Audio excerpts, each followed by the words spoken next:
Ahmedabad crime બ્રાન્ચે 10 વર્ષથી નાસ્તો ફરતો આરોપી અનિલ પાંડીને પકડી પાડ્યો છે। તે ઓડિશાનો રહેવાસી છે અને ગુજરાતમાં ગાંજાનું મોટું રેકેટ ચલાવતો। તેના પિતા સુરત એનડીપીએસ કેસમાં આરોપી છે, સાથે જ તેનો ભાઈ સુનિલ સાબરમતી જેલમાં સજા કાપી રહ્યો છે। વર્ષ 2018માં ગુજરાત પોલીસ અને ઓડિશા એસટીએફે પકડ્યો હતો। સાથે જ તેના પરિવારની 12 મિલકતો પણ જપ્ત કરવામાં આવી હતી।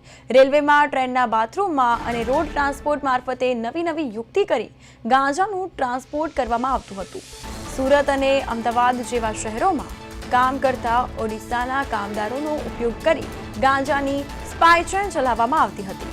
અમદાવાદના ગ્રામ્ય અને વટવા જેવા વિસ્તારમાં આ ગાંજાનો સ્ટોર કરવામાં આવતો હતો।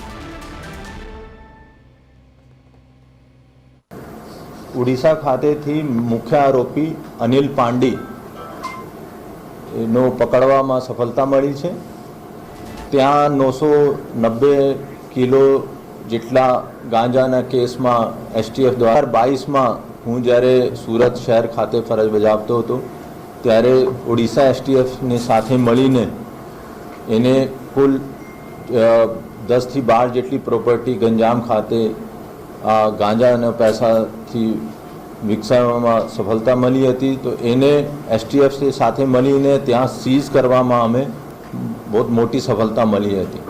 અને આ પહેલા કેસ હતા કે જેમાં ગુજરાત પોલીસે બીજા રાજ્યમાં જઈને આરોપીની પ્રોપર્ટી સીઝ કરાવી હતી।